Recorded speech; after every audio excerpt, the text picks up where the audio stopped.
Eudaimonia? Eudaimonia? Eudaimonia?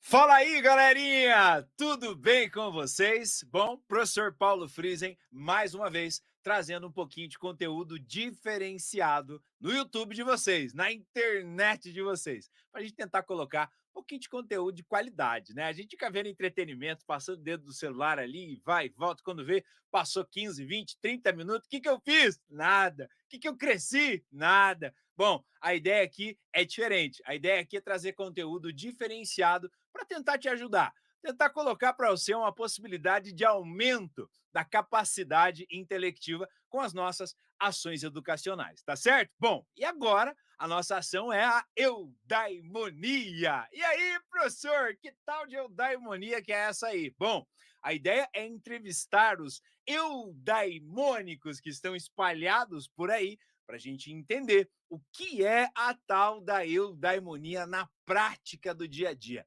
Dá para ser feliz no trabalho? Ué, mas eu ouvi dizer que trabalho é coisa ruim. Como é que funciona isso? É para isso que a gente tem essa ação educacional. A gente profissionaliza, a gente traz conteúdo de qualidade, mas também traz profissionais que vivem de maneira muito eficiente, com altas performances, né? Mas com felicidade naquilo que faz. Ou seja, a vida não começa só na sexta-feira às 6 horas da tarde, né? Um pouquinho antes já dá para ser feliz, né? Ao longo de toda a semana, trabalhando com aquilo que de fato coloca o sorriso no seu rosto, tá certo? E o objetivo, então, desta ação educacional é exatamente explicar para vocês o que é a eudaimonia a partir do relato destas pessoas que a gente vai carinhosamente chamar agora de eudaimônicos, tá certo? Bom, então vamos chamar para cá o nosso convidado de hoje, né? Que vai falar para nós sobre designers de recurso de aprendizagem. Design de recurso educacional, como você preferir, né? Vou trazer ele para cá para a gente bater um papo. Deixa eu dar boas-vindas aqui para ele. Fala aí, Brunão! Tudo bem? Esse E público aí, aí tá Bruno? animado. Tudo bem, cara? Tudo bom, cara? Tudo certo. Maravilha, Brunão. Muito obrigado, cara, por você ter aceito o convite de participar dessa ação educacional Eudaimonia, né? Para a gente trazer um pouquinho, um relato da tua atuação profissional aí no mercado de trabalho, com a sua empresa, vai explicar para nós como que tudo funciona, mas para entender um pouquinho a realidade do que faz um designer de recursos de aprendizagem, né? E se dá para ser feliz fazendo isso. Então, cara, muito obrigado por você ter dedicado um tempinho aí para poder trazer para nós estas informações, tá? Cara, obrigado eu, né? Fico muito honrado pelo convite mesmo. Vindo de você, inclusive, que é um cara que eu conheci muito antes de entrar nesse caminho profissional aí, e ver que, apesar de a gente ter, em certo momento, separado, foi para uma outra cidade e tal, Isso. a gente rumou caminhos parecidos. Aí chegamos à educação, que acho que é muito mais do que um mercado, ela é uma demanda da sociedade muito grande aí, muito importante. Então é bom ver que assim que a gente se identificava por outros motivos lá, e hoje continuamos nos identificando por novos motivos, talvez cada vez Exato. mais nobres, assim, né? Então, muito, Exato, muito exatamente. obrigado, cara. Galera, Valeu. eu conheci o Bruno já tem muitos anos, né, e aí, assim, a gente acabou se distanciando, como ele disse, e eu fui acompanhando ali pelas redes, né, Bruno, Facebook e tal, as postagens, falei: "Pô, que legal, eu indo para a área de educação, ele cada vez mais na área de educação também", falei: "Pô, que bacana, que sintonia, né".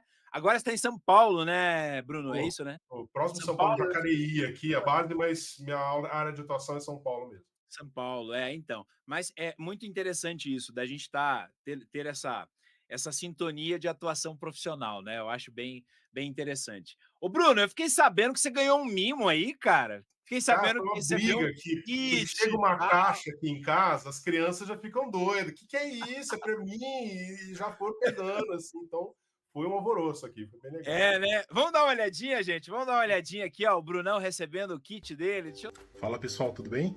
Bom dia. Ó, amanheci com uma surpresa aqui pelo meu amigo Paulo Friesen. Vamos ver o que que é? Vou fazer um unboxing aqui, desculpa pegar aqui. Tô gravando com uma mão só, gente, então vocês me desculpem se eu cometer algum erro de enquadramento aí. Vou abrir aqui.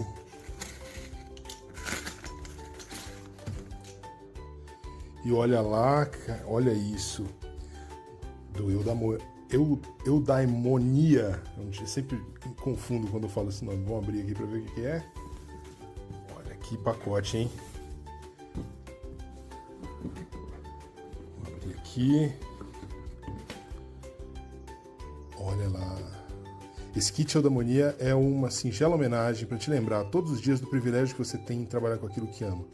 E trabalha mesmo. Oh! Olha que legal. Poxa! Pegou no meu ponto fraco. Chocolate, caneca, olha aqui, ó. E sabe que eu faço coleção de caneca, inclusive tem essa daqui, ó, do show do Milton Nascimento. Já vai ficar no lado aqui. Poxa, olha que legal. Obrigadão, Paulo. É isso aí, gente. A gente continua o papo aí com o Paulo. Tchau, tchau.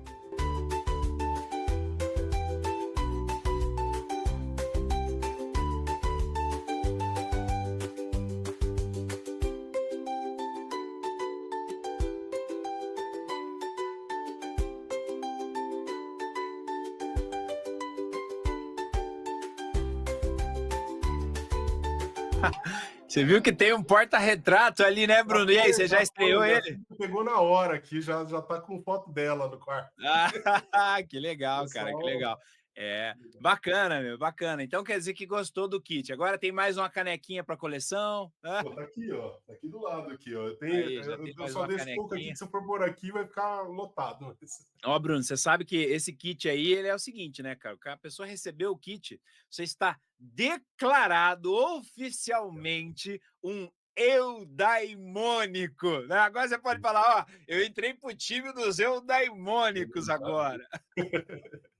Pô, que legal, cara. Legal que você gostou aí do nosso kit. É com muito carinho que a gente preparou isso aí. Eu levei um tempão para fazer esse kit, cara, para poder fazer toda a caneca, pensando naquela logo e tal, né? Fazer aquele porta-retrato. Poxa, como é que eu faço para eternizar o momento dessa galera? Vamos fazer um porta-retrato, né?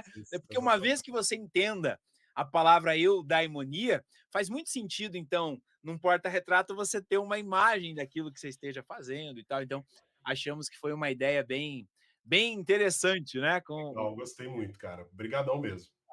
Legal, que bom que você gostou, cara, muito bom mesmo. Bom, Brunão, vamos começar então a nossa leva de perguntas aqui, né, para o nosso designer de recursos de aprendizagem, né, que é o Bruno Ferrari aí, que vai nos contar um pouquinho. Ô, Bruno, para a gente começar, até para a galera se situar, dar um contexto aqui, para o pessoal entender quem é o Bruno, né? Pô, e aí? Bruno Ferrari, beleza e tal? Ok, recursos de aprendizagem e tudo mais. Mas conta para nós um pouquinho aí, Bruno, fala um pouquinho da sua trajetória aí, a questão aí da sua infância, adolescência, até chegar à vida adulta, como que foi? Qual foi o ambiente que te moldou, né? Como que isso tudo aconteceu até chegar à vida adulta e então a gente poder entrar em questões que vão nos esclarecer a sua ideia de se encontrar na sua eudaimonia, né? Só para dar um contexto de quem é o Bruno aí. Maravilha. Bom, cara, eu acho que o pessoal que está assistindo aí vai bater o olho aqui no cenário, já notou algumas coisas, né? Primeiro, a nerdice do rapaz aqui, né? Então, tem ali personagem, tem espada aqui atrás. Essa espada eu mesmo que fiz, eu vou contar essa história, mas Olha. tem tá aqui um monte de ferramenta também. E eu acho que isso tem muito a ver com essa minha história, porque eu acho que se for procurar uma palavra que defina o Bruninho lá de trás e o Bruno até hoje, é o tal do nerd, né? O nerd é uma palavra bem complexa, que ela surge lá nos anos 80 com um termo muito pejorativo, mas que até lá nos anos 80, quando eu nasci, e para cá, ele foi tomando um contexto muito mais rico e muito mais complexo, e eu fui me apropriando desse termo, e hoje eu tenho um orgulho do tal de ser nerd, e de ver minha filha também achando o máximo ser nerd, gostar de muita coisa e tal. Mas lá atrás, quando ainda se tinha bullying contra o moleque esquisito que ficava na escola meio na biblioteca, ou mais separadão, não tinha tanto skill social na época, eu acho que o que é ser nerd nesse sentido é ser curioso. Ter ter uma fagulha ali. Todo mundo é curioso de certa forma, mas eu acho que eu me defino como nerd como um cara que vai muito além da conta nessa curiosidade. Então, que gosta de pesquisar, gosta de entender e de explorar. e vai muito a fundo nisso, tão a fundo que às vezes outras pessoas não entendem muito. Eu acho que ele se perde no meio dessa curiosidade aí, seja em qualquer área que seja, né? Por exemplo, que seja em ciências, que seja em cultura, que seja em cinema, que seja em música, que seja em qualquer área. E aí, cara, eu cresci lá no interior de São Paulo, né, em São José do Rio Preto. Eu tô no interior de São Paulo aqui, mas em outra cidade. Bem lá, quase Minas Gerais.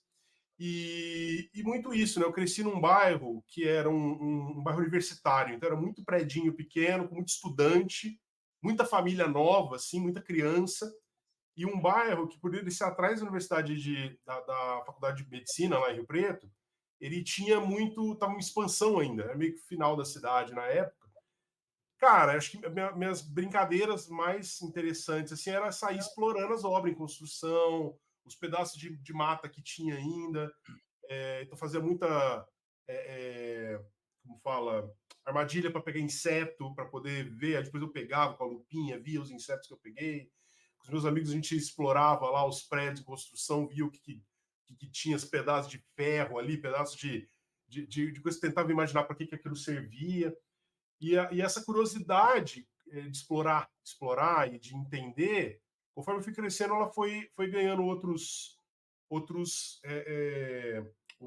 características. Aí também nessa questão de aprendizagem, né? Eu falo que o nerd, eu especificamente, uma característica muito minha é gostar de aprender. Eu fui descobrir que eu gostava de aprender muito mais depois, mas sempre teve muito a ver com essa curiosidade e com querer saber a resposta. Então, eu lembro que os meus tesouros na época era uma coleção de histórias em quadrinho, uma coleção de super interessante na Geographic. Aquelas revistas que eu pegava, era cara na época, cara, arranjava um jeito, eu não tinha todos os exemplares, mas comprava e guardava. Então eu gostava muito de revista, de leitura. No adolescência eu fui estudar numa escola que tinha uma biblioteca legal, e aí eu passava muito tempo nessa biblioteca, tempo livre, assim, lendo. Eu teve uma época que eu encanei de aprender japonês, e aí eu fui, foi na época que os mangás estavam chegando no Brasil, né, os primeiros livros ali de cultura japonesa. Cara, fui aprender japonês, e tinha um motivo, tinha um uso, não tinha. Era a própria vontade de aprender um negócio diferente, é a curiosidade que foi me levando para esse lugar, que é o mesmo lugar que eu ocupo hoje. Aí explica por que eu tenho esse lugar bem curioso aqui. Inclusive tem mais, aqui tem bateria, tem Olha guitarra, tem lá, ó. teclado. Aqui do lado, não vai dar para ter um monitor na frente, mas tem 2 impressoras 3D, tem óculos de realidade virtual, tem 5 computador aqui, tem muita coisa que hoje o Bruno adulto entende que são artefatos que dão fomento a essa curiosidade, certo? São artefatos que eu me entendi que explorar as possibilidades do ser humano, para mim, é uma das coisas que eu mais gosto. Assim. Então, eu tento, lógico, na medida do possível, sempre estar trabalhando em algo que eu quero aprender e buscando coisas que eu quero aprender. Então, por exemplo, na adolescência, eu fui muito envolvido com música, com composição, e abandonei, de certa forma, depois da faculdade, isso. E recentemente voltei a estudar teoria musical. Estou fazendo aula com um maestro aqui da cidade, que está me mostrando a parte filosófica da música. Então, eu acho que de tempos em tempos, uma constante da minha vida foi sempre essa, tá? A curiosidade e a vontade de aprender coisas Hein, diferentes. Bruno, essa curiosidade que você atrela aí ao nerd, né, que hoje tomou outra, a palavra nerd nessa, aquela nerdice, tá, hoje é diferente, né, hoje não é tão É, pejorativo, né, hoje é bem sim, hoje está diferente, bem né. mais. Uhum. Hoje é bem diferente, tem pessoas que falam assim: "Tomara que meu filho seja nerd", né. Sim, tem evento, né? Agora vai ter a Comic Con, que é o evento do Orgulho Nerd. Eu vou levar É minha filha a outra primeira vez coisa. esse ano, inclusive. É outra coisa. E isso me provocou a pensar o seguinte, cara, tem algo aqui, uma palavra que me veio, que você não falou essa palavra, mas me veio isso, vamos ver se eu tô na mesma linha que você. Essa insatisfação com o raso, tá? Perfeito. Então vamos lá. O Bruninho, né? Bruninho, tá aqui, ó, um gibizinho pra você aí. O que é isso aí? É o tal do mangá, né? Não, mas peraí. Mas como que funciona isso aqui? É do Japão? Que cultura que é essa? Quero entender, né? Não é raso o negócio.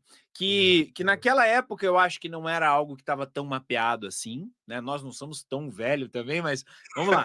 Na nossa juventude, né? Vamos pensar que há 20 e poucos anos atrás, sei lá, não era tão mapeado quanto hoje, né, Bruno? Você sabe que hoje, com o advento de inteligências artificiais e tudo mais, a grande preocupação com a nossa garotada é exatamente essa, né? De que o conhecimento está cada vez mais raso, né? Cada vez mais senso comum, mediano, ninguém se aperfeiçoa em nada, ninguém vai a fundo em nada, né? E tem sido uma crítica e algo mapeado que merece a nossa atenção, né? Um tema que é bastante caro. E você já naquela época, então, tinha isso como uma característica, né? De então se dedicar, aprender, que é uma coisa que não é tão comum, né? É claro que se você for pegar uma fila de nerds ali, a galera que andava contigo, você vai ver que tinha uma semelhança. A galera tava afim mesmo de aprender a cultura japonesa para entender o mangá, né? Oi, beleza. Então, era aquela galera, mas não é todo mundo, né? A maioria não é assim, porque quer queira, quer não, dá trabalho, né? Você falou agora aí, ó, da filosofia da música, né? Você começar a entender o que está por trás da melodia, o que está por trás da. Cara, isso para algumas pessoas isso é chato. Porque, não, eu quero tocar, me dá a baqueta aqui, eu quero bater, fazer barulho, eu quero, né? Não, mas espera aí, vamos entender. Ah, não quero entender nada, né? A palavra mesmo eudaimonia, se a gente pegar a palavra eudaimonia, que ela é grega, né? Vem lá de Aristóteles. Eu estava mostrando para o Bruno aqui, pessoal. Tem esse livro aqui, ó, Ética Nicômaco. Opa, a iluminação não me ajuda. Aí, Ética Nicômaco. Aqui, esse livro Ética Nicômaco, Bruno, é quase que uma. Gente, eu vou ser aqui bem raso agora para explicar de uma maneira bem descomplicada aqui, tá? É Aristóteles fazendo um manual de instrução para o filho dele, cara. Olha só, Nicômaco era o nome do filho de Aristóteles, né? E aí ele escreveu Ética Nicômaco para dizer assim, ó, amigo, é assim que vive a vida, tá? Tipo, ó, toma cuidado com isso aqui, né, cara? Olha para cá, veja isso. Era quase que a gente tentando deixar uma carta para os nossos filhos, né? Então perceba que eu simplesmente dizer que eudaimonia é o suprassumo do bem, tá. Agora, entrar atrás desta palavra, ir lá na etimologia dela, ver quem cunhou ela, Aristóteles, depois comparar na filosofia, entender o grego, você vai se aprofundando, a coisa toma outra magnitude, você vai entender o daimon, você vai entender o que está por trás de tudo isso, é outra pegada, né? Então, não é todo mundo que se dedica a fazer esse tipo de estudo, de entender as coisas que lhe agradam. Então, eu acho que é muito interessante pensar que você foi formado, né, num ambiente que te propiciou isso, porque se a gente analisar, o Bruno, o Bruninho, como ele falou, ele era uma criança. Então, para que toda essa curiosidade e essa insatisfação com o raso fosse possível, teve um pai e uma mãe, né? Ou não sei como foi sua criação, né? Mas teve alguém ali que proveu isso, né? Que patrocinou isso, né, Bruno? Que tornou isso possível, né? Como você comentou aí da super interessante, né? É caro e tal. Alguém tornou possível que o Bruno pudesse ter o mangá, que o Bruno pudesse se aprofundar, pudesse ler mais, ganhar isso ou adquirir aquilo. Então, é interessante pensar sobre tudo isso, porque mais para frente, pessoal, conforme a gente for avançando nas perguntas, e vocês vão linkando o ambiente que ele se formou, como que o Brunão veio a se tornar o que é hoje, você começa a perceber que o eudaimônico, ele precisa muitas vezes de uma ajudinha, né? Ele precisou, de repente, de alguém que proporcionou, porque você imagine a pessoa que encontra-se na sua eudaimonia desenhar. O cara ama desenhar, mas aí ele é uma criança que, enquanto o professor está dando aula, Bruno, ele está fazendo um desenho, né? Aí o que vão fazer com ele, né? Vão pegar ele, né? Pô, cara, agora é aula de matemática, não pode desenhar e tal, e vão brigar com o cara, né? Quer dizer, agora se tiver um professor com a sacada diferente, vai dizer assim, cara, esse cara é um gênio, bicho. Você já viu o desenho que o cara faz? O cara gosta disso, vamos impulsionar, vamos animar o cara, vamos incentivar. Chama os pais, vamos mapear isso, né? Mas aí tira-se o lápis da mão do cara, pai e mãe não deixam desenhar, e aí como que esse cara vai encontrar a eudaimonia dele? Então, é interessante pensar sobre isso, né? Essa história que você contou, a insatisfação com o raso. E tem tudo a ver com isso, cara, que você está falando de escola, porque você pergunta quem foi o responsável. Assim, lógico que pai e mãe disponibilizando, ter o privilégio de poder ter tido isso. Eu sei que muita gente não tem acesso a essas coisas também. Eu não tive tanto acesso, assim, não eram tantas coisas também, mas lógico que faz diferença. Mas eu acho que o maior motor para mim foi escola mesmo, para o Escola. bem e para o mal. Por quê? Porque eu nunca fui um mau aluno na escola, mas eu sempre fui um aluno que foi muito mandado para a diretoria, muito que eu não me encaixava muito na sala de aula, porque eu falava demais. Vocês vão ver até o final aí, todo mundo fala. Eu falava demais, eu queria conversar, eu queria trocar ideia. Então, eu via um assunto ali, eu virava para um amigo e falava, cara, você viu isso aí, não sei o quê. Ou, sei lá, você viu o mangá, você viu o gibi, você viu o desenho do Caverna do Dragão de ontem. Eu queria conversar, eu queria trocar. E a escola não cabe gente que é justamente isso. Tem alguns perfis de aprendizagem que são muito mais fomentados na escola tradicional, que é literalmente só o ouvir, né? O cara que ouve passivo, vai bem na escola tradicional. O cara que é ativo, que aprende falando e que aprende de outras formas, não é muito bem. Eu não me encaixava nesse sentido. O problema para a escola é que eu não ia mal nas provas, porque eu gostava de entender as coisas. Mesmo o que eu não conseguia entender muito bem, como matemática, que é mais abstrato e tal, eu ia relativamente ali na média, mas eu ia. Então não era o cara que era mandado para fora, mas não dava resultado, eu dava resultado. E isso, para mim, aí eu acho que uma coisa que me empurrou a querer aprender mais teve dois lados, e todos estão na figura do professor. E aí é uma relação de até hoje eu me relacionar de muitas camadas diferentes com essa figura do professor, tanto sendo um professor quanto hoje sendo professor de professores também e fazendo recursos para professores, etc. Que é o quê? Eu tive professores muito ruins e muito bons. E eu consegui entender, em algum momento ali na escola ainda, que o professor bom era aquele cara que gostava tanto do que ele estava fazendo, que estava conseguindo instigar a minha curiosidade e me suprir informação e me botar apertar os botões certos para que eu pudesse ir além. E os professores ruins era aquele cara que tratava aquele negócio como, ó, faz aí e fica quieto. Vai, eu não tô nem aí, faz aí e tal. O que foi muito diferencial para mim, porque várias das minhas decisões profissionais na minha vida foram pautadas, e até hoje vou explicar um pouquinho, na figura desses professores que me inspiraram, entendeu?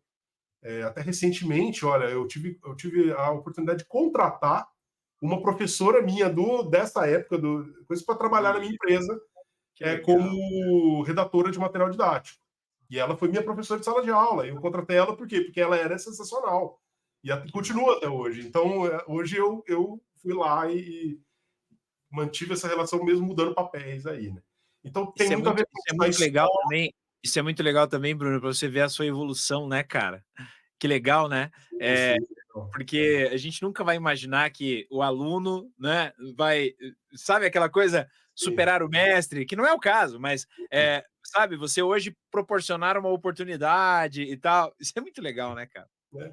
E para mim é isso. A escola, ela tem o poder de matar essa curiosidade, porque eu acho, Paulo, e assim, para mim é muito enraigado na minha concepção de educação, de que essa curiosidade que eu tinha não é nada especial, não era uma pessoa muito diferente de qualquer outra criança da cidade. O que eu acho é que a escola, e junto com outras instituições, a própria questão da família, né? A família às vezes não entende o comportamento agitado de uma criança, vai lá, a questão do comportamento, sabe? Ver o comportamento como a única camada de comportamento é ficar quieto e obedecer e não questionar.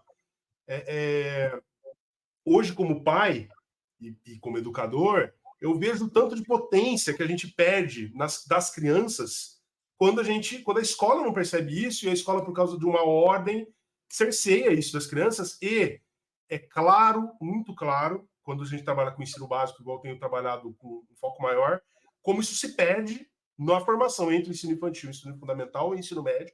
A gente vai desconstruindo essa curiosidade da criança e ela vai ficando cada vez menos curiosa. E aí a questão da tela, as questões da informação, cara, a gente está no ápice do conhecimento do ser humano, para o bem ou para o mal. É tanta informação que a gente não sabe lidar, mas é tanta informação em termos de possibilidades Em termos de eu e você aqui, em 2 segundos, poder chegar num artigo científico de um doutorado. Isso. Assim, na nossa época não tinha isso. Eu tinha super interessante, que era o que tinha na banca. Eu tinha que ler o que eles me falavam. Eu acho que a escola tem um papel muito importante nisso. E tem sido parte da minha jornada ressignificar essa escola por causa disso. Eu não quero que... Eu dei muita sorte da minha curiosidade, da escola não conseguir matar a minha curiosidade. Por causa, talvez, de alguns professores que insistiram em me fomentar, em me dar fomento mesmo, me dá nutrição ali intelectual. E eu tive muita sorte, porque é isso. Quando eu vejo pessoas que não têm essa mesma curiosidade, eu falo, cara, onde ele perdeu? Porque em algum momento ele estava lá cavando um buraco no jardim da casa dele, ele estava perguntando para o pai por que isso acontece, por que aquilo acontece, e às vezes recebendo uma resposta não tão incentivadora. Ô Bruno, bom, agora que a gente já tem um contexto, agora que a gente já sabe mais ou menos onde que o Bruno foi formado, de Bruninho a Brunão, né? Conte para nós aí, cara, quais foram as profissões, quais foram as atividades que você enfrentou, passou, né? Nem que não seja de maneira formal ali na carteira de trabalho, mas o que você tentou fazer antes de se encontrar efetivamente aí na sua eudaimonia? Cara, aí é isso. A curiosidade leva você a querer fazer muitas coisas e mudar muito rápido também. Então, eu sempre tô... Essa insatisfação, você usou uma palavra que eu adoro. Que eu não falo muito ela, porque eu sei que o contexto pode ser muito amplo, as pessoas podem ficar... Exato. Pode ser, mas eu me sinto insatisfeito sempre, assim, sabe? A minha mulher não aguenta mais, porque eu foco num negócio, aí eu fico um tempo, daqui a pouco eu já vou para outro. Tem a questão do hiperfoco, sabe? Eu tenho muito isso. E aí isso reflete muito na profissão, né? Porque eu tô lembrando que a primeira ideia que eu tive, que teve a ver com ganhar dinheiro, foi na escola ainda, fazer... Você lembra de uma revista que chama Revista Herói? Era uma revista que falava sobre desenhos e sobre heróis. O nome é Herói. Eu lembro que eu pegava papel contact transparente, comprava a revista Herói, comprava 2. Uma para colecionar, a outra eu recortava as figuras dos heróis, colava em papel contact, fazia uma figurinha e vendia na escola. Olha aí. Por quê? Porque eu queria comprar minha super interessante, eu queria comprar minha revista, eu não tinha dinheiro, então eu fazia. Você tinha Quando que eu juntava, idade? comprava 2. Cara, isso aí é perto de uns 10, provavelmente, aí, uns 10 8, anos. 10. E eu Cara, fazia isso, cara, e aí começou a acontecer o quê? Um problema na escola, porque os crianças estavam deixando de comprar o lanche para comprar minhas figurinhas, e aí a diretora cortou o meu império das figurinhas. Era para eu ser o maior produtor de figurinhas do mundo hoje, tá vendo? A diretora me cortou.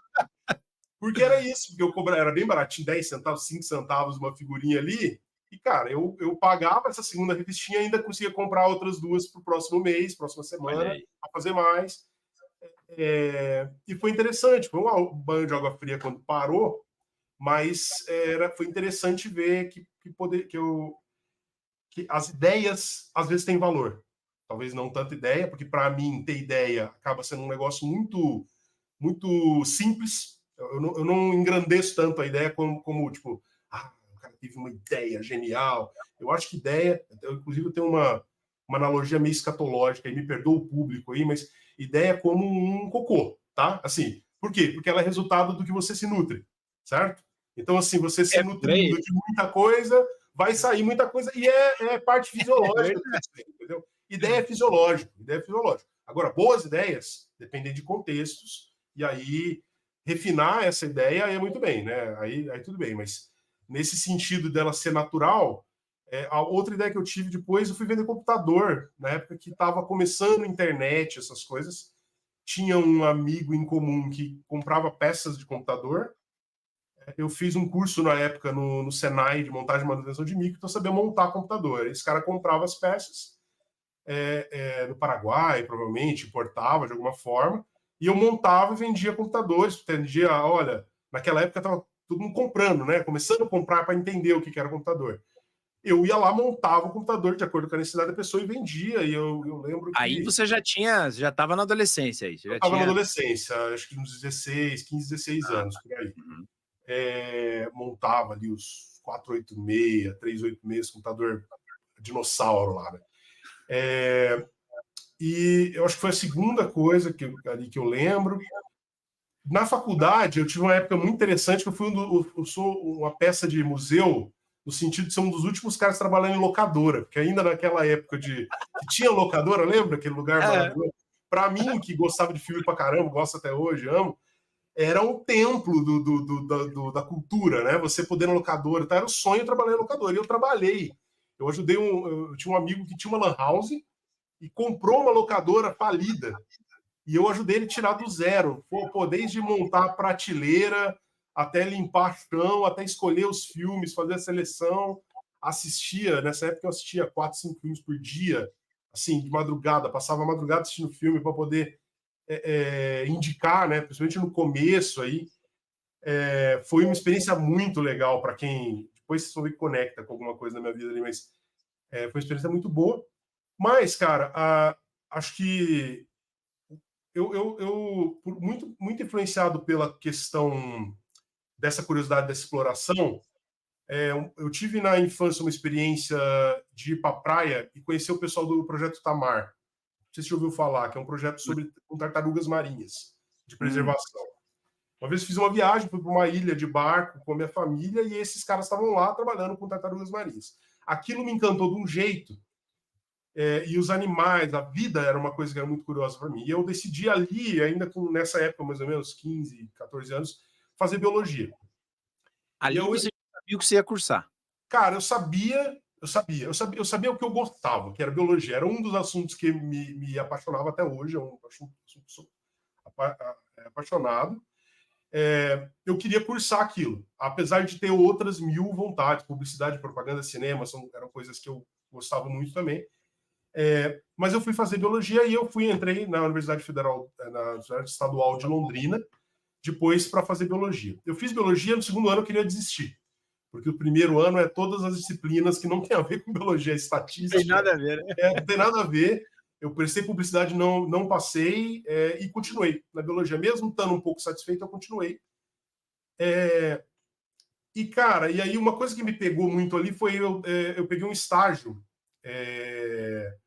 de iniciação científica em educação. E aí foi um negócio que me pegou bastante, assim, porque a biologia é legal e acho que eu entrei no curso muito menos para procurar uma profissão. Hoje, olhando para trás, eu percebo isso, mais para aquela curiosidade que eu tenho e que eu quero ir além, quero ir fundo. Poxa, isso aqui é um assunto muito bom, eu vou me aprofundar aqui, eu quero. Então, eu era muito feliz no curso no sentido de sanar essa curiosidade. E era muito infeliz no sentido do que eu vou fazer quando eu sair daqui, cara, porque eu não tenho ideia, eu gosto de tudo, gosto de várias áreas. Mas me achar na educação ali foi muito legal, porque eu fazia estágio.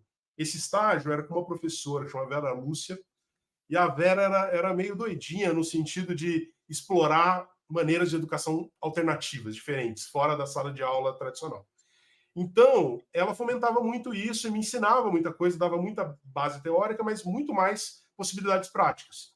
Nessa época, a gente montou um museu de ciência e tecnologia de Londrina, junto com uma equipe lá, mas era igual tem o Museu Catavento, né, alguns museus famosos no Brasil que tem a ver com a questão de divulgação científica. A gente montou lá, então nessa época eu criei 8 tarântulas em casa para poder estar lá, colocar lá. A gente montou um aquário de vida marinha, a gente fazia vivários, junto com o pessoal da física, o pessoal fazia aqueles experimentos de fazer o cabelo arrepiar, né? Hoje em dia já não está funcionando mais para mim, mas eu sei que tem gente aí que ainda gosta muito dessa experiência. Mas esse tipo de ensino, também a gente usava muito microscópio, que é uma janela para um outro universo, né? Ensinava muito nisso.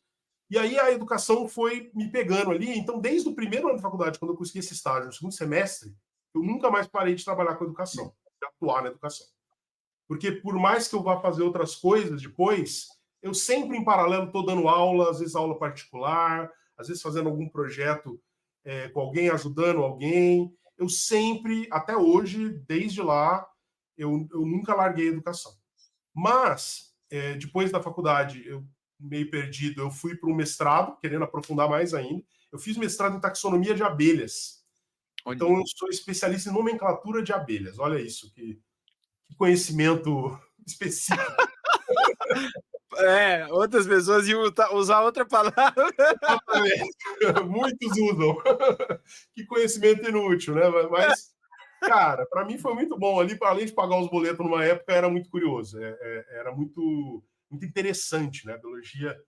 E eu estudava, eu fiz um mestrado ali tentando decifrar um conjunto de espécies que um outro autor falava que era tudo mesma espécie. Eu consegui sequenciar o DNA dessas espécies e separá-las. Foi bem interessante, mas me pôs num final ali, no final da vida do mestrado, cara, é quando você decide se você vai fazer um doutorado e ficar naquela área pro resto da sua vida, ou se você vai dar um passo para trás e buscar outras alternativas. Sim. Eu tive muita ajuda do meu orientador, porque o meu orientador, eu estava com um projeto de pesquisa de doutorado escrito, um caso legal, interessante lá, e eu botei na mesa dele e falei, lê aí para mim, quero ver se você me orienta. Quero que você seja meu orientador de doutorado. Esse cara leu, gostou do projeto, falou assim, posso conversar com você? Pode, senta aqui. Cara, ó, por mais que eu acho que você tem... que o projeto está muito legal, eu te oriento se você quiser. Queria que você pensasse direito. Por quê, Bruno? Porque eu vejo que, cara, você é insatisfeito aqui. Você está aqui, mas na época, por exemplo, eu me especializei em fotografia, era uma coisa que eu amava também. Eu tinha feito curso de fotografia, tinha minhas câmerazinhas, ainda de filme na época, revelava filme preto e branco. Mas eu me especializei em fotografia técnica de insetos. E eu fiquei inventando uns aparelhos de iluminação. Eu inventava porque não tinha no mercado. Era uma coisa tão específica que não tem como você comprar iluminador para foto técnica de insetos, tal. Então eu inventava, fazia. E aí tinha pesquisador do mundo inteiro que me perguntava: oh, você não manda um desse para mim? Onde você comprou? Eu falei: não, o que eu fiz? Ah, me manda um desse. Eu comecei a vender esses negócios. Olha, Não para o lucro, né, mas para ajudar o pessoal e tal. uhum. E aí ele viu isso, o cara detectou e foi muito sábio, o Gabriel, o meu orientador, porque ele falou assim, cara, ó, eu acho que se você continuar no doutorado, você vai ser infeliz. Porque o doutorado cara, é especializar cada vez mais. E por mais que você é um cara que eu entendo que gosta de conhecer as coisas, você gosta de muita coisa. E aí, cara, eu fui para casa, depois de ficar uns 3 dias debaixo do banheiro, em posição fetal, assim, no chuveiro, sabe, chorando, falando, meu Deus, minha vida acabou, porque você está no mestrado, o doutorado é o passo certo. Né? É, claro. Uhum. Eu vi que foi a melhor coisa que o cara fez para mim, sabe, cara? Porque, realmente, a partir dali eu comecei a ver o que eu queria, eu retomei a questão da educação, muito inspirado pela própria National Geographic, super interessante, que era uma coisa que foi o meu primeiro contato com a biologia, que era a questão da divulgação científica, que tem a ver com a educação, né? Totalmente a ver. Sim. Mas na época eu comecei a entender que eu queria fazer isso. Eu queria continuar a biologia, mas não queria ser doutor ali necessariamente naquela área. Eu queria passar para outras pessoas a paixão que eu tinha pela biologia. Eu procurei na época um doutorado fora dali, um outro doutorado que tinha mais a ver com a comunicação, parte de comunicação científica. Achei um doutorado na Nova Zelândia, fui me preparar, mandei o meu projeto de doutorado para eles, os caras gostaram e falaram assim, Bruno, tem um problema. Você tem que ter 2 anos de experiência em cinema, em filmografia. Porque lá é um doutorado que trabalha o pessoal que vai fazer documentário para a BBC, para a própria National Geographic, para esses documentários de vida animal, sabe? David Attenborough, aqueles caras. E aí você precisava ter... Né, eles não ensinavam a parte de cinema. E eu tinha que aprender. Então, na época eu me juntei com um amigo que era músico, produtor musical, e com outro conhecido que era cineasta, e eu montei uma produtora de áudio e vídeo, e o meu plano era o quê? Eu vou montar uma produtora de áudio e vídeo, vou aprender, fazer cursos de cinema, eu vou me especializar nessa área. Vou viver esses 2 anos ali. Pagar os boletos, tudo. Vou também dar aval para o meu lado artístico e do cinema, que eu gostava bastante, da fotografia. Vou juntar essa experiência de 2 anos, eu vendo minha parte na empresa e vou embora para Nova Zelândia viver minha vida com a minha mulher. E foi muito bom, foram 2 anos muito de ralação pra caramba, para aprender muita coisa de cinema, mas aprendi a escrever roteiro, aprendi toda a parte de produção por trás da câmera, na frente da câmera também. Fiz curso, me especializei, trabalhei, fiz bastante trabalho de publicidade, curtas-metragens, gravação de disco, produção de áudio também de músicas. A gente produziu algumas bandas de Curitiba na época.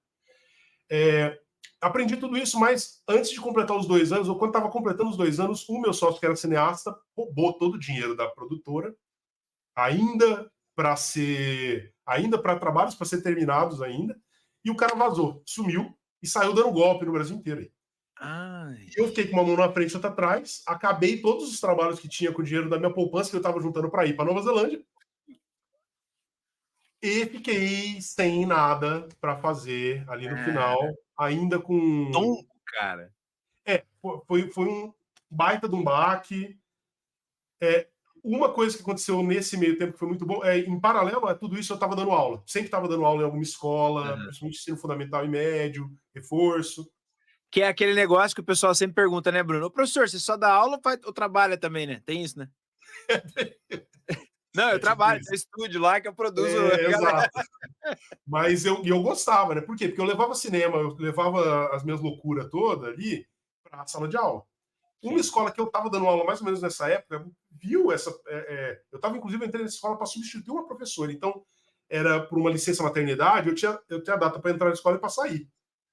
Eles gostaram das minhas aulas meio doidas, de eu fazer coisas diferentes. E quando eu estava saindo, a diretora falou assim: cara, você não pode sair dessa área, Bruno, você tem que focar aqui. E me indicou que o sistema de ensino que eles tinham, que na verdade o nome era UNO, UNO Internacional, né, um sistema de ensino da Santillana, que é uma empresa multinacional, a dona da editora Moderna no Brasil, que acho que é mais popular aí. Era um sistema de ensino focado em inovação. Então, eles trouxeram material digital, trouxeram outras lógicas de ensino e precisava de professores que faziam coisas diferentes para poder treinar esses professores. Então, acabou que ela me indicou lá e esses caras me chamaram para São Paulo primeiro para produzir um material. A minha primeira demanda lá foi produzir um curso de Minecraft para educação para eles, os professores. Que na época eu já usava em sala de aula, jogos de videogame. Eu pesquisava gamificação na época. Não tinha nada no Brasil ainda, eu tinha feito um curso nos Estados Unidos sobre gamificação, e aí era uma área do nerd, né? Tudo que casou com a educação. Cara, resumindo, eu já estou indo muito longe aqui na história, mas é que é muita coisa. Mas da Santillana, eu acabei me tornando um consultor de educação para as escolas. Então, eu ajudava os professores que ainda estavam num sistema mais tradicional a inovarem nas suas aulas. Nesse caminho, eu dava curso das coisas que eu sabia, gamificação, metodologias ativas e etc. Mas como eu visitava muita escola, eu tinha 30 escolas por mês para visitar. Então, era basicamente uma escola por dia, 2 por dia, talvez. No Brasil inteiro, eu acabei entendendo alguns problemas que as escolas tinham que eram recorrentes. Tinha coisa que era particular, mas tinha coisa que todas as escolas sofriam. Quando eu voltava para a base em São Paulo, eu sentava para almoçar com o pessoal de produto, que fazia as apostilas, os materiais, e falava para eles, cara, ó, tem isso aqui, tem 40% das minhas escolas estão reclamando desse ponto aqui. Se vocês mudarem isso aqui para cá, vocês vão resolver esse problema das escolas. Os caras começaram a achar interessante porque não tinham tanto um processo de pesquisa. O produto não tinha isso mapeado, né? Não tinha mapeado, o produto educacional é um produto com um ciclo muito grande de produção. Demora anos para ficar pronto, e aí para reformar demora mais anos ainda. Então, para ouvir o usuário, quando você está ouvindo o usuário, já passou uma geração. Já está obsoleto. E eu trazia isso para eles, os caras começaram a implementar, começou a dar certo, começou a ter feedback muito positivo dos usuários a respeito das coisas que a gente fazia. Eu acabei ficando entre ouvir as escolas e entre ajudar o pessoal de produto a melhorar os produtos. Eu fiquei nessas duas áreas. Esse momento que você está falando aí, que é exatamente a próxima pergunta que eu ia fazer, né? Sim. O momento que a chave vira, Bruno. O momento que você falou assim, cara, agora eu percebi que eu tô numa parada que eu amo muito fazer, né? Porque esse foi o momento para você que a chave virou? Esse foi o momento que você falou, putz, é isso aqui. Ele conectou com outros momentos, porque o momento em que eu queria trabalhar lá, ir para Nova Zelândia, que eu descobri que eu queria trabalhar com comunicação científica, tinha muito a ver com o impacto, de gerar impacto, entendeu? Eu queria mostrar para as pessoas, ali eu entendia que era com comunicação científica, com documentários, a questão da ciência, quão é importante a questão do pensamento científico. E aqui eu entendi também uma questão de impacto, porque assim como eu fui influenciado por bons professores, que a sua boa atitude mudou a minha vida, direcionou de alguma forma, eu, quando estava em sala de aula, eu via a importância que eu tinha em influenciar essas, às vezes 30 numa sala ali, ter o quê? 5, 6 turmas por um ano. Essas pessoas, eu tinha uma escala um pouco maior, certo? Eu primeiro fui influenciado, agora eu tinha uma escala de influenciar umas 200 alunos por ano. Quando eu fui trabalhar na Santillana treinando professores, eu via um aumento nessa escala, porque eu estava influenciando professores a melhorarem suas metodologias e atingir muito mais alunos. Sim. Quando eu cheguei na parte de produto, era o que eu conectava com aquela vontade de comunicar para as massas da divulgação científica, que era ter uma influência maior ainda nesse impacto do que eu estou produzindo, sabe? Que, por um lado, vem como uma coisa legal, mas com uma grande responsabilidade também. Eu entregar bons produtos educacionais gera um grande impacto na rede de pessoas que vão usar esses materiais, tanto professores, alunos, pais, diretores, coordenadores, etc. Uma cadeia toda aí de usuários que vai ser impactada pelas decisões que eu tomar A ou B determinada ali na área de produto. Então foi realmente o meu ponto de virada, que eu migrei para a área de produto. Aí eu saí do atendimento, eu continuo até hoje em contato com escolas, porque eu acho que você estar em chão de sala de aula é muito importante. Mas foi quando eu migrei para a área de produto, comecei a fazer cursos nessa área. Foi na época do boom das startups também, de educação aqui no Brasil, alguns 10 anos atrás, mais ou menos, começou a surgir as primeiras. Eu comecei a estudar esse mercado, comecei a me aproximar de algumas startups. E aí eu saí da Santillana, e assim que eu saí da Santillana, porque o meu trabalho lá estava atrelado no contrato para o atendimento às escolas, eu saí para poder ficar solto para ir para produto de vez. Eles mesmos me contrataram para fazer uns produtos lá dentro, só em produto. E várias startups começaram a me pedir consultoria. Cara, por quê? Porque eu conhecia a escola e conhecia como fazer produto. E muitas startups educacionais que vinham da área de tecnologia sabiam muito bem a engenharia do produto, mas não sabiam como vender para a escola, como funciona a escola, quais são as dores dos usuários da escola. E como eu estava lá dentro, eles começaram a me perguntar e eu fazer algumas consultorias. Acabei que uma dessas consultorias deu tão certo que os caras me chamaram para assumir a área de produto, que foi do Nave à Vela. Que quem não sabe, o Nave à Vela é uma empresa, esse aqui é um dos produtos que a gente desenvolveu lá, é de educação maker, que tem a ver com esse monte de ferramenta aqui, que é um tipo de educação que eu pesquisava na época também, que é a educação mão na massa, que tem a ver com o Bruninho lá de trás, que era o cara que gostava de aprender fazendo, experimentando, vendo como as coisas funcionavam.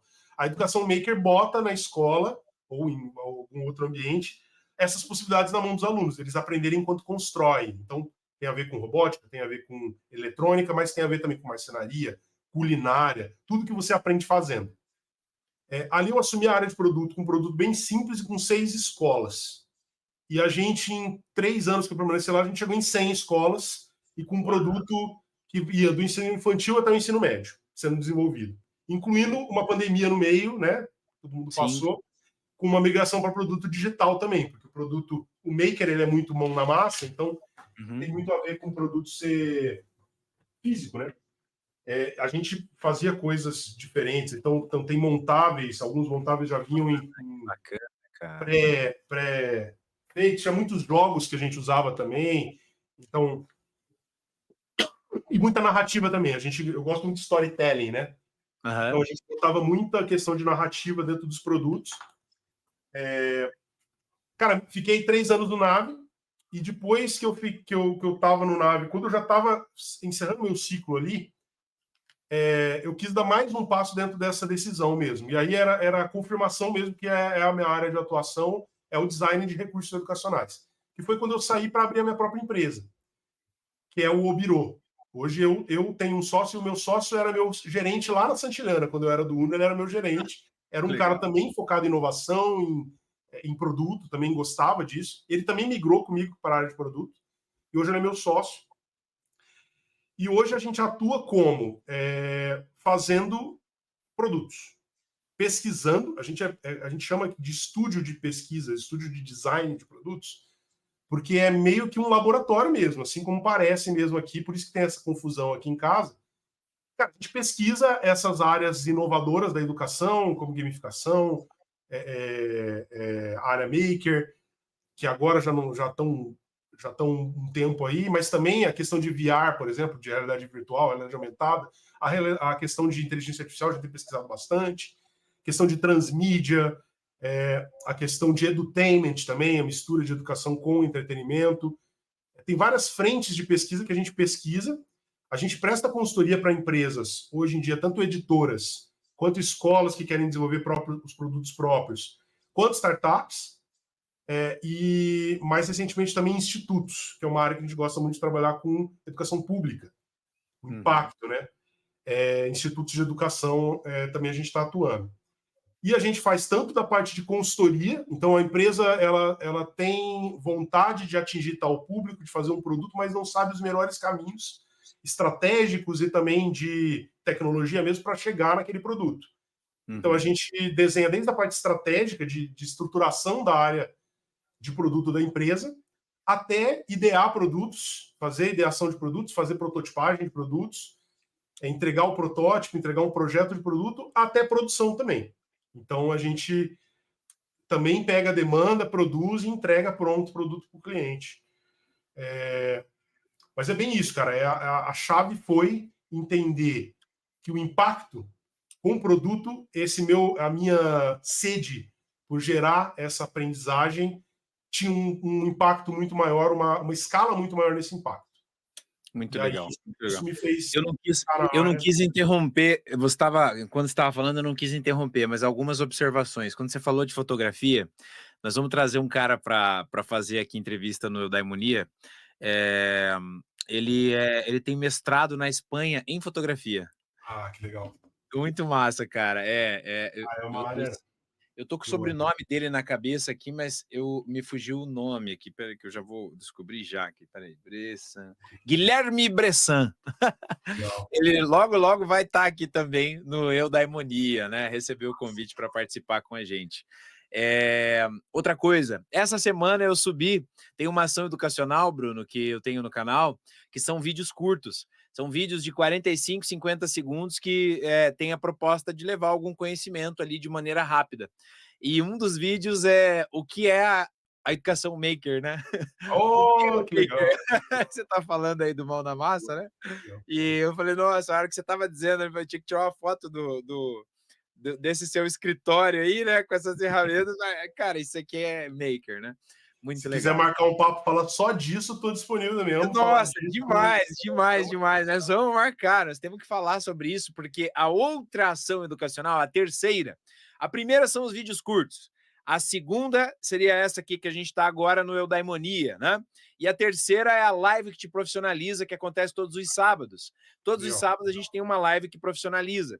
A gente trata tanto de gestão quanto de educação. E eu vou te convidar para chegar num sábado com a gente para falar do Maker, né? Vai ser bem legal, tenho certeza. Agora, o Bruno, tudo de bom, tudo massa, tudo legal, mas tem uma pergunta muito polêmica, cara, porque até aqui é só alegria, né? Até aqui é só felicidade, o pessoal tá acompanhando a fala do Bruno, pensando, poxa, que legal, que bonito, que maravilha, né? Mas aí vem uma polêmica, cara, né? Já que você faz o que você ama, né? Já que você tá aí com o seu sócio, agora vocês se encontraram, tá tudo maravilha, oh, que legal, não tem estresse, fazemos o que a gente ama. Somos eudaimônicos, né? Já que vocês estão assim, me fala uma coisa, cara. Você trabalharia de graça, Bruno? É isso mesmo? Já que você faz o que você ama, então já trabalharia de graça? É isso aí, cara? Cara, essa pergunta é interessante, né? Porque né, o boleto, ele não tem dó, né? Inclusive, a semana foi Halloween aqui no condomínio que eu moro, teve Halloween. Se eu tivesse que ir fantasiado, eu ia fantasiar de boleto, porque a coisa que mais dá medo no adulto é boleto, né? Então, mas é engraçado, cara, eu gosto dessa pergunta, porque em algum momento, eu não vou saber a referência aqui, depois eu mando se eu lembrar. Mas eu li algum livro que falava sobre a função social do trabalho. E ele construía a ideia de que se você não precisasse trabalhar, se o trabalho não fosse uma demanda financeira, certo? Econômica, você ainda assim teria profissão, teria uma atividade? Que atividade seria? E aí, acho que tem muito a ver com aquele termo Ikigai, que é um termo Sim, japonês, onde você acha porque o Ikigai, Bruno, o Ikigai, só para colocar todo mundo na mesma página, o isso. Ikigai, se o eudaimonia vem do Aristóteles, da filosofia, o Ikigai é japonês, gente. E o japonês, ele é um ser muito sagaz, tá? O japonês, ele passou por muitas dificuldades depois da Segunda Guerra, 1945, o país ficou às ruínas, precisou levantar, precisou fazer, tá? E, bom, eu não preciso defender o Japão, vocês sabem quem é o Japão, a potência que é. E o que eles fizeram, cara? É mais ou menos o seguinte, pessoal, é pegar o eudaimonia do Aristóteles e colocar dinheiro no meio, quer ver? O Ikigai, ele é a intersecção de 4 pontos. O que você sabe fazer, né? O que você sabe, o que você gosta, o que o mundo precisa que seja feito e o que alguém pagaria para você fazer, né? Então, o Ikigai seria o ponto de intersecção dessas 4 partes. Se você tirar a questão de alguém pagaria, você fica com o que você sabe, o que você gosta e o que o mundo precisa, que é praticamente a sua eudaimonia, né? Mas o japonês ligeiro que é, né? Opa, tem que ter grana na parada, não vou trabalhar de graça. É isso aí. E tem isso, né, cara, da questão da função social do trabalho, porque o trabalho é isso. Eu acho que hoje a nossa mente, no passar do tempo, por causa da vida do sistema em que a gente está colocando, que a gente está colocando, que a gente é colocado, né, desde que a gente nasce, de ter que trabalhar para se sustentar, ele deixa em segundo plano que o trabalho ele é bom para a humanidade, né? E também esse mesmo sistema ele foca muito nas individualidades e perde-se o foco na vivência comunitária, né? Eu, como biólogo que pesquisou abelha, você sabe que ela é considerada um superorganismo, né? Todas as abelhas de uma colônia, elas funcionam como se fosse um grande organismo, pelo bem da própria colônia. Isso não é uma atitude individual, é uma atitude coletiva, porque a espécie delas evoluiu dentro desse organismo. As formigas a mesma coisa, os cupins a mesma coisa. E o ser humano, na minha concepção, a gente também, cara, a gente evoluiu numa estrita codependência uns dos outros. A gente é muito dependente uns dos outros. Porque por mais que a gente tenha uma visão muito de independência, eu sou bom, eu mereço, eu vou lá, eu vou me esforçar e vou conseguir. Cara, se você conseguir dinheiro, onde que você vai comprar comida? Quem que produz a tua comida? Onde que ela sai? A alface nasce na geladeira? Não nasce. Aliás, quem faz sua geladeira? Por mais que você estude muito, a vida inteira, você vai conseguir fazer uma geladeira? Você vai conseguir prover tudo que o ser humano depende para poder sobreviver? Cara, é tão intricada a nossa espécie na codependência que a gente tem uns dos outros. Isso em nível sentimental, em nível emocional e em nível factual mesmo, em nível prático, econômico. A gente é muito dependente, apesar do sistema que a gente está colocado focar cada vez mais nas individualidades, muito menos nas coletividades. Nesse sentido, a função social do trabalho, ela não é uma questão só de eu ganhar dinheiro para me sustentar. Esse é um viés muito individual. A função social do trabalho está atrelada em por que o teu trabalho é importante para o avanço da nossa humanidade, o avanço da coletividade. O que ele faz acontecer para que o ser humano seja melhor cada dia. E aí, trabalhar com educação, para mim, é justamente essa função social do trabalho. Porque, assim como você citou o exemplo do Japão, por exemplo, que é um ótimo exemplo, de um país que até um certo momento da história dele investia muito na guerra, na indústria da guerra, no belicismo, porque estava ali um país rico, pequeno, no meio da China, no meio de várias grandes nações ali, no Pacífico, outro lado dos Estados Unidos, e aí o cara tinha que investir na hegemonia militar. Ele investia muito nisso. Depois da Segunda Guerra, quando estava destruído, onde que foi o foco prioritário de investimento? Foi educação. E isso, depois de muitos anos, a gente vê o Japão se reerguendo, não mais como um país ultra relevante militarmente, mas, cara, cultura japonesa, uma cultura extremamente rica. Tá aí eu querendo aprender japonês para ler mangá, a parte pop mesmo da cultura, tomando o mundo inteiro, tá aí. Outro exemplo mais recente é a China, que a China em 10 anos saiu de um país super subalterno em termos de econômico e hoje está aí galgando para ser a maior nação econômica no planeta, por causa também do investimento massivo em educação, tanto básica quanto superior. Por causa disso, eu estou dando uma volta para falar que eu trabalharia de graça. A função social do trabalho, para mim, ela é muito importante. Então, na prática, como que isso tem se transcrevido na minha vida, Paulo? Eu cobro tanto que é necessário cobrar, o tanto que eu sei que a minha especialidade é específica de quem pode pagar, mas já teve alguns casos, muito mais de um, assim, vários casos, de que ou a demanda era muito interessante, tinha uma função social muito boa, e que pelo menos um desconto muito expressivo, até menos de cobrir os custos, eu já dei, e em alguns casos, com certeza, de graça. A gente trabalhou muito de graça já. Mesmo até antes do Birô, tá? Assim, por quê? Por causa disso aí. Eu acredito piamente que o que a sociedade precisa para evoluir está na educação.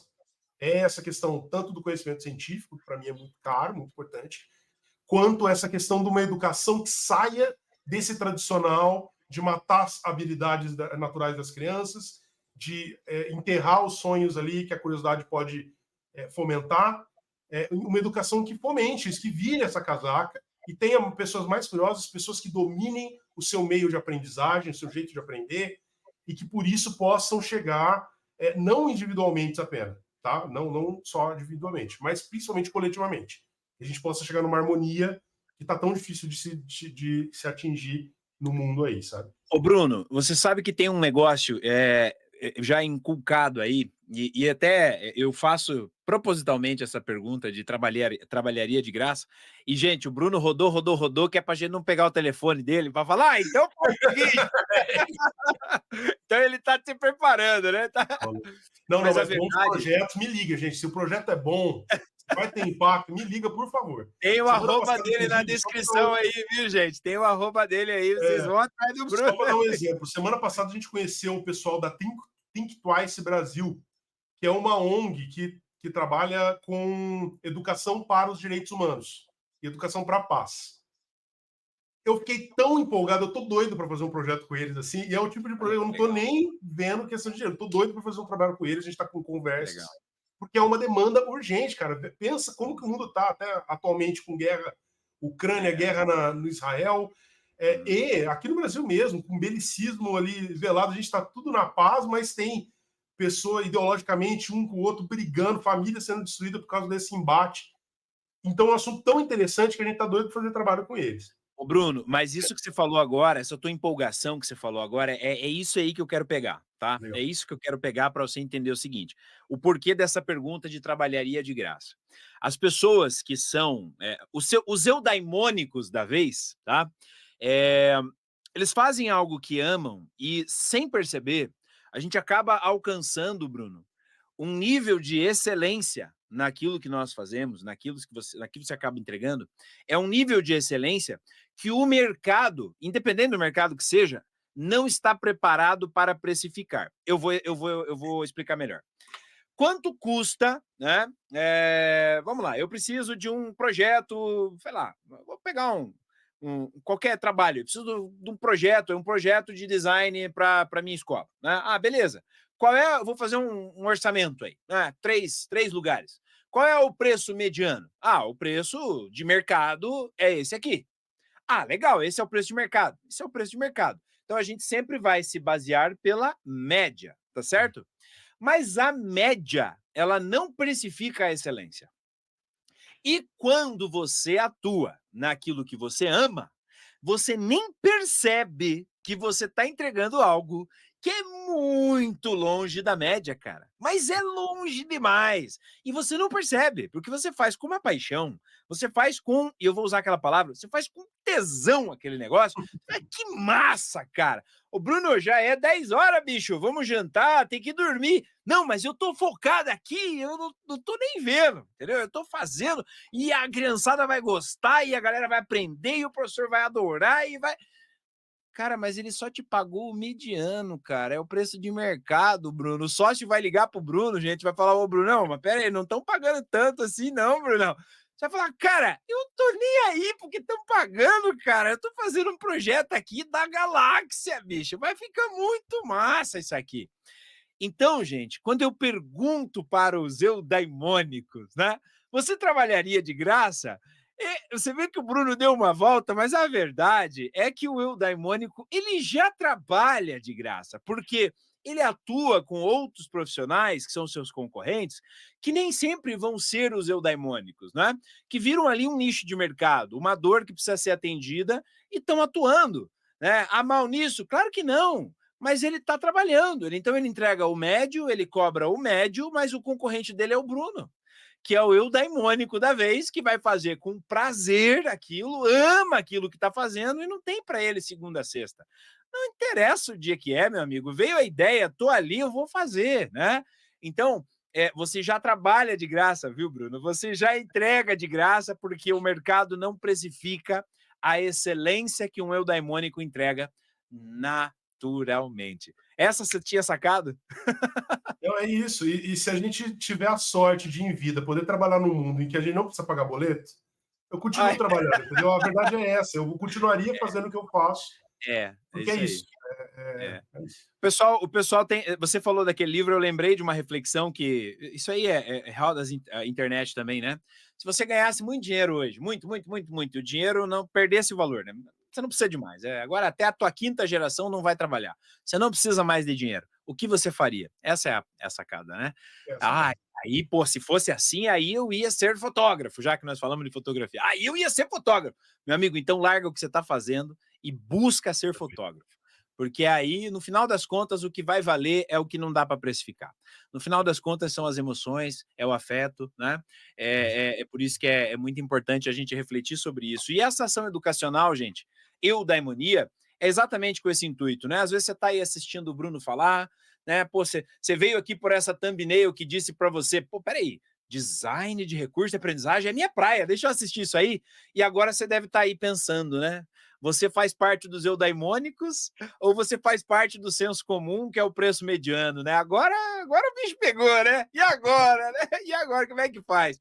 Porque a ideia é essa, é pensar, é provocar em dizer, peraí, você se profissionalizou, você foi atrás, você se capacitou, mas está atuando naquilo que bota alegria, né, que bota um sorriso diferente na tua cara, que faz com que você não esteja preocupado se é segunda ou se é terça ou se é sexta, né?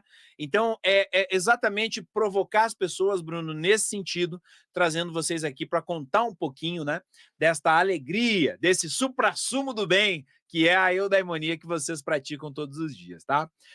Cara, agora, para a gente finalizar, tem gente se pensando assim, poxa, eu tô apaixonado pelo Bruno. Bruno falando aí, eu quero ser designer de recurso de aprendizagem. Eu adorei a história desse cara. Eu quero fazer isso, né? É claro que o Bruno é o Bruno, mas a função de designer de recurso de aprendizagem tá aí, né, Bruno? Tá aí a função. Ela existe, é uma dor que o mercado tem, e de repente algumas pessoas viram a sua fala, viram o seu vídeo e pensaram, pô, cara, quero saber mais, quero entrar nessa, quero ser feliz assim também, acho que é minha praia. Diz uma coisa, qual que é, e aqui vem uma palavrinha que um professor meu usava lá atrás e eu nunca mais esqueci, qual que é o tutano? Qual que é o tutano do propósito da tua vida profissional, né? Ou seja, qual que é o principal requisito que esse designer de recursos de aprendizagem precisa ter? Qual que é a habilidade que esse cara tem que ter para poder se aventurar e virar um aspirante a designer de recursos de aprendizagem? Qual que é a principal expertise? Aqui nós não estamos falando do Bruno, gente. Nós estamos falando de habilidades necessárias, expertises necessárias para que você possa cogitar ser um eudaimônico nesta área. Cara, eu acho que é uma área muito, assim, pouco definida. Ela está distribuída entre muitas profissões diferentes. Então, desde o editor, né, que é o cara que vai trabalhar um texto, o redator mesmo, ou o autor, que é a pessoa que vai escrever um material ou algum recurso, ilustrador, várias pessoas ali, até pessoa de cinema também tá ali, pessoal de produção de vídeo também tá. Mas dentro todas essas produções de mídia, elas são importantes, mas dentro da lógica dos produtos educacionais, toda essa questão do design, que é o que eu estou colocando toda essas várias profissões aí, ela. Não, eu vou voltar. Vou voltar e eu vou explicar de uma maneira melhor, tá bom? São três partes aqui. Eu acho que apesar de ser muito amplo mesmo, eu estou tentando passar que tem muitas profissões que podem atuar nessa área de design em pedaços específicos. Mas eu não atuo num pedaço específico desse, eu atuo justamente na questão sistêmica desse projeto. Porque os projetos educacionais são sistêmicos. Sistêmicos no sentido que eles envolvem muitos usuários. Se for pensar um produto educacional hoje, de uma escola privada, por exemplo, uma apostila, material, quem escolhe o material para a escola é o diretor, quem paga é o pai, quem aplica é o coordenador com os professores e quem é beneficiário é o aluno. Então é um produto diferente, por exemplo, de uma moto Harley Davidson, que quando os caras desenham, elas já desenham pensando em quem é o consumidor final, que é o cara que paga, a mesma pessoa que paga é a que usa.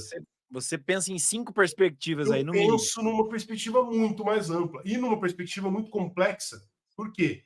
Porque se eu faço algum feature, né, alguma característica que é boa para um usuário, mas que irrita outro usuário, eu boto todo o projeto em risco. Então, por exemplo, eu já vi muito acontecer em produto educacional o foco no aluno, que é o beneficiário principal, o usuário principal. Então, faz tudo muito bem para o aluno. Poxa, a linguagem está moderna, usa linguagem TikTok, linguagem tudo, mas quem vai aplicar isso com o aluno, que é o professor, não entende nenhuma dessas linguagens. Já não O que gostou. acontece com o material, com o recurso? Ele cai. Ele era o melhor produto que não funcionou. Então, dentro dessa perspectiva, para falar dessas muitas funções diferentes que a pessoa pode ter, eu estou falando isso, mas no sentido que pode ter aí quem ouvindo a gente, um redator, um professor, que foi de onde eu vim, da sala de aula, um cineasta, uma pessoa que está em várias áreas diferentes e quer atuar como designer de educação. Tem três áreas que se casam aqui. A primeira é do design, a segunda é da inovação e a terceira é a pedagógica. Tá? O design é muito, que é a minha base aqui, é a formação em design centrado no ser humano, Human-Centered Design, que é uma lógica de design que vai falar o quê? Que todo produto que é desenhado, ele é desenhado a partir de quem usa esse produto, que é o usuário. Então, você tem um processo de empatia, de investigação, de exploração, onde você tem que primeiro entender quem vai usar o produto, para depois desenhar as características desse produto, é muito crucial. Até porque no mercado educacional hoje, que ainda se usa o livro, e o livro é uma grande mídia, um grande formato, mas para pessoas que às vezes não leem mais aqueles livros, elas leem de outro jeito. Por quê? Porque não se faz pesquisa, não se conhece o usuário, não se vai pesquisar quem é que está usando esse livro e como ele usa livro, para poder desenhar um livro muito bem. Eu estou falando livro como um dos possíveis recursos, não o único. Então, a área do design é muito importante, formação na área de design, e aí não necessariamente precisa ser um design gráfico ou designer um específico, mas mais buscar a filosofia do design, sabe? Entender de onde que sai a lógica da função seguir a forma seguir a função e não o contrário, certo? Que é uma ideia que vem aí da escola Bauhaus, lá da Alemanha, no século XX. Então, a formação nessa concepção de designer centrado no usuário é muito importante, para você ter essa perspectiva de desenhar a partir dos usuários, entender os usuários. A questão pedagógica é muito importante, porque não dá para se falar de aprendizagem ou partir que você vai gerar um recurso que vai gerar aprendizagem, sem você saber como as pessoas aprendem. Então, eu falo da pedagogia, mas também bate com a área da andragogia, que é a área de como os adultos aprendem. Pedagogia, como as crianças aprendem. Andragogia, se for desenhar um produto para adultos, como os adultos aprendem, que é uma coisa que tem pontos similares, mas tem pontos muito diferentes. Então, entender isso, e junto com isso, quais as principais teorias da aprendizagem, o que lá atrás as pessoas descobriram, como se aprende. Mais recentemente, a parte da neurobiologia, onde a gente está conseguindo entender, olhar para essas teorias pedagógicas e entender como se elas realmente funcionam ou não, porque até então era tudo observação, não era uma questão fisiológica. Hoje a gente já consegue olhar o cérebro com as tomografias e as ressonâncias e ver o cérebro em tempo real aprendendo e saber como isso está funcionando. E isso, muitos avanços na neurobiologia têm comprovado as teorias pedagógicas de como isso funciona, como que a gente aprende. Então, saber como se aprende é muito importante para você desenvolver, a partir do usuário, o que vai entregar para ele o processo de aprendizagem.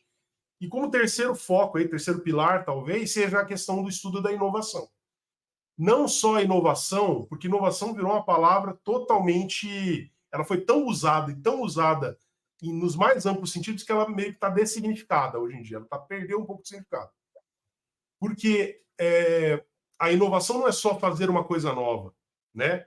Inovação, ela tem todo um termo da sociologia da inovação que tem a ver com como acontece qualquer tipo de inovação em qualquer tipo de meio. Que por exemplo, você entender que a inovação ela é contextual, ela depende de um contexto. Uma coisa que para mim é inovação, para você pode ser uma coisa que já passou muito tempo. E eu tenho que respeitar e entender isso. Quando eu entendo que a inovação é uma questão contextual, eu posso, para gerar inovação num ambiente, eu tenho que trazer coisas novas àquele ambiente, certo? E aí, se eu trago uma coisa que está muito além da compreensão daquelas pessoas, da capacidade cognitiva daquelas pessoas, eu não estou gerando aprendizagem, não estou gerando inovação, porque eu estou muito distante. Eu tenho que entender fazer uma tradução da inovação, que é um processo muito interessante, que é justamente nisso. Não é só saiu inteligência artificial, vamos botar em todo lugar. Cara, vamos entender o contexto primeiro. Quem são as pessoas que você quer usar a inteligência artificial? Qual a complexidade e quais as potencialidades da tecnologia? Como que eu traduzo isso para esse público? E como esse público gradualmente vai se apropriando disso. Então percebe que essa inovação, o meu conceito de inovação que eu uso, esse estudo da inovação, tem muito a ver com o usuário, que está muito ligado à questão do design e que está muito ligado à questão pedagógica, que é o aluno, seja ele criança, seja adulto, quem é esse aluno, em que fase da vida dele está, como que ele está aprendendo naquela época, como que o cérebro dele está sendo desenvolvido. Então, para mim, hoje, cara, são essas três áreas que são o cerne do meu trabalho. E articulando os três, eu consigo fazer o meu trabalho de pensar os produtos. Por exemplo, posso dar um exemplo rapidinho de um produto claro, que claro. É isso aqui. Ó. Isso aqui parece um jogo, né? Isso aqui é um recurso. Isso aqui é como se fosse um recurso didático, como se fosse um livro didático, que não é livro. É um recurso didático para professores de educação física. Tá? Professores de educação física tem livro. Se for perguntar em qualquer sistema de ensino, os caras não vão dar livro para o professor de educação física porque ele vai estar na sala, ele não vai estar na sala de aula, onde tem lousa, tem uma TV, tem uma estrutura para se dar uma aula. Ele vai estar onde? Na quadra, atuando, no pátio.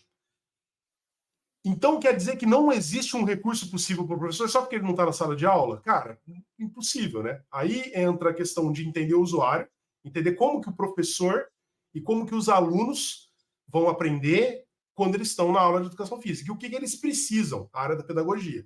O que o aluno precisa estar sendo desenvolvido na área da educação física. Que é uma questão muito maior do que aprender um esporte A ou um esporte B, que acaba virando, quando a abordagem é rasa, né, da educação física, é aula de basquete, aula de futebol. Joga uma bola lá na quadra, deixa os moleques... É isso, né? Muitas vezes é isso. Estou generalizando, inclusive, não é isso. A questão vira isso. Muito porque não tem recurso também que ajude.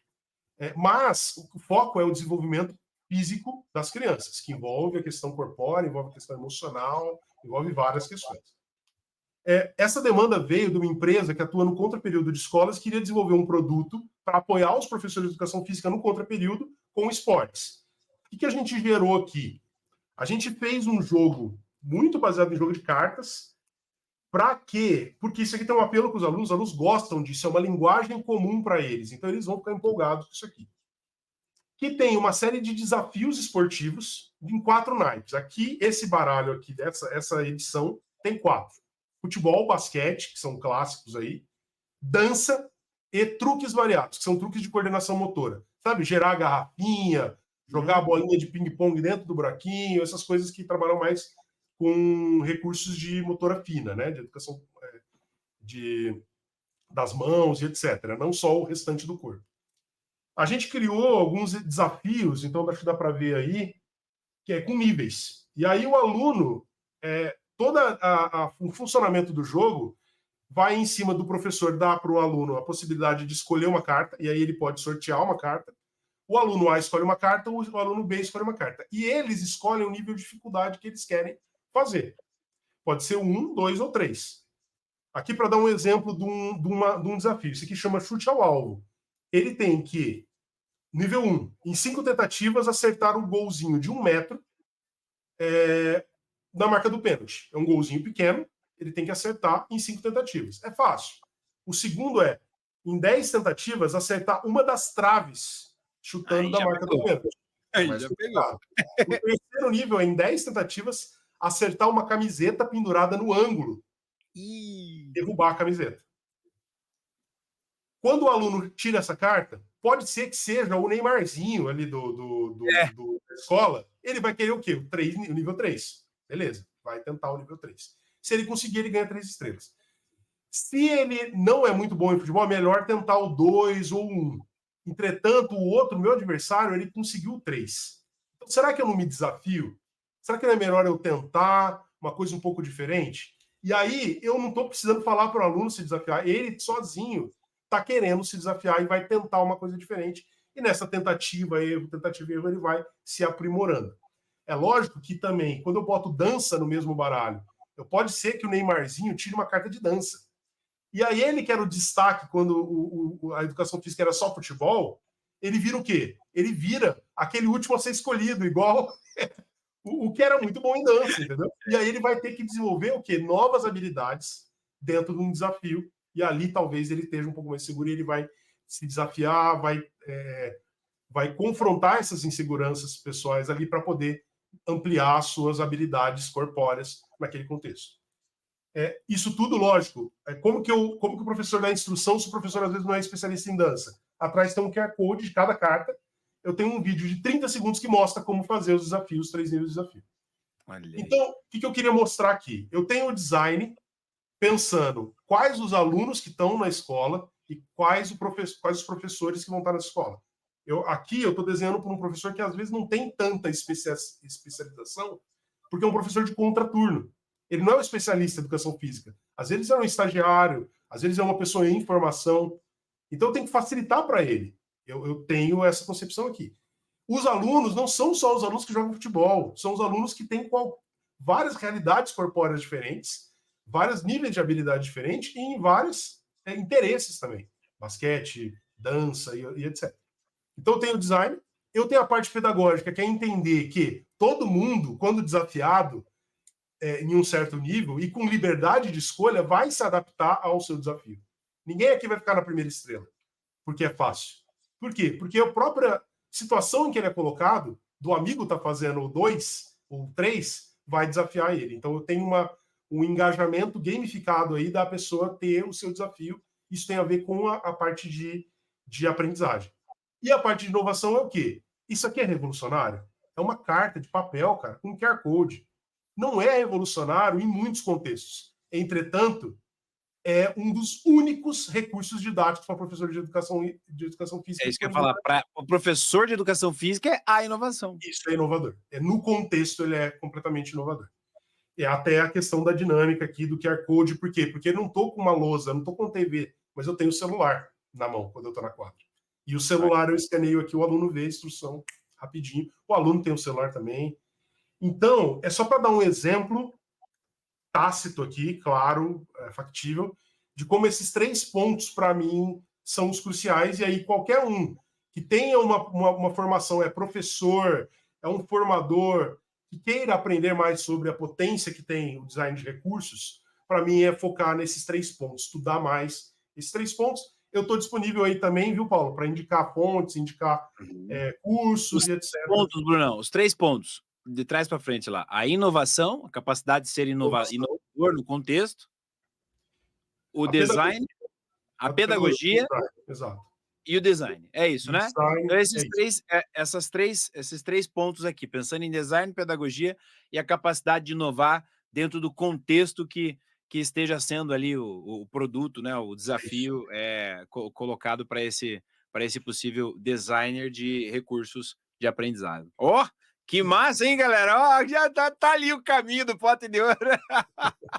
Interessantíssimo, Bruno. Eu adorei esse baralho aí. aí, Tô dando cara. de graça, hein, Paulo? Tô dando de... Ó, você perguntou se eu dou se eu trabalho de graça. É de graça.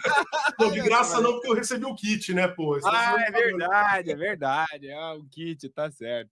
Bom, ô Brunão, muito legal, cara. Nossa, eu tô aqui prestando atenção em todas as palavras e anotando aqui que, pô, para mim tá sendo magnífico, cara. Tô aprendendo demais. Muito bom mesmo.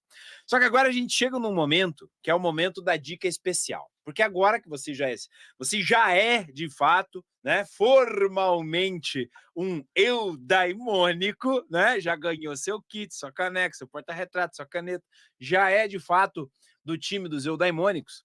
Agora é o momento da dica especial, Brunão. Agora aqui é o Brunão mesmo, né? Agora aqui não é só uma questão de profissão, mas sim o seguinte, Bruno, o que você acha? Qual que é a sua dica para quem tem essa esperança, né, de um dia poder se considerar aí um eudaimônico na sua profissão, independente da área que a pessoa atue, né, fazendo o que faz? Por que esta pergunta, Bruno? Porque a maioria esmagadora das pessoas que estão assistindo a gente agora não trabalham com aquilo que amam. Né? A maioria das pessoas que estão nos assistindo entram para o time da galera que reclama que é segunda-feira, né? E a vida só começa a fazer sentido sexta-feira, 6 horas da tarde. Né?